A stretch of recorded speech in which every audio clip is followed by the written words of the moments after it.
সত্যবাদী হও। আমাদের জীবনের সবচেয়ে মূল্যবান সম্পদ কি জানেন? তা হলো আমাদের কথা এবং কাজের মধ্যে থাকা সততা।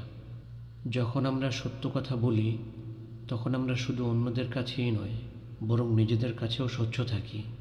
সত্যবাদিতা শুধু বড় বড় কাজে বা কঠিন পরিস্থিতিতে সীমাবদ্ধ নয়, এটি আমাদের দৈনন্দিন জীবনের প্রতি মুহূর্তে প্রয়োজন। একজন ছাত্র যখন বলে আমি পড়েছি, তখন যেন সে সত্যিই পড়েছে। একজন ব্যবসায়ী যখন তার পণ্যের গুণাগুণ নিয়ে কথা বলে, তখন যেন তার কথায় সত্যতা থাকে।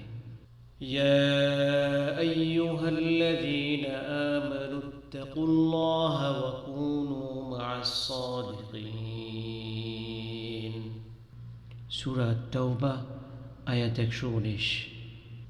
আল্লাহ তাআলা পবিত্র কোরআনে মুমিনদের উদ্দেশ্য করে বলেছেন, হে মুমিনগণ, তোমরা আল্লাহকে ভয় করো এবং সত্যবাদীদের সাথে থাকো।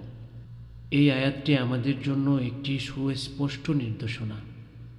সত্যবাদী হওয়া শুধু একটি মানবিক গুণ নয়, এটি আল্লাহর পক্ষ থেকে প্রাপ্ত একটি আদেশ। সত্যবাদিতা আমাদের আত্মাকে পরিশুদ্ধ করে। যখন আমরা মিথ্যা বলি, তখন আমাদের মনে এক ধরনের ভার অনুভব করি, আর যখন সত্য বলি, তখন আমাদের মন হালকা ও শান্ত থাকে।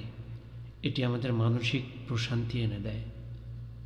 একটি মিথ্যাকে ঢাকার জন্য আরও অনেক মিথ্যার আশ্রয় নিতে হয়, আর একটি সত্য আপনাকে সব ধরনের জটিলতা থেকে রক্ষা করতে পারে। সত্য হলো এমন একটি শক্তি যা আপনাকে দৃঢ়তা ও সাহস যোগাবে। আসুন, আজ থেকে আমরা প্রতিজ্ঞা করি, আমরা সত্যের পথে চলব। আমাদের কথা, কাজ এবং আচরণে যেন সত্যের প্রতিচ্ছবি ফুটে ওঠে। কারণ সত্যবাদিতা শুধু একটি গুণ নয়, এটি একটি জীবনের আদর্শ।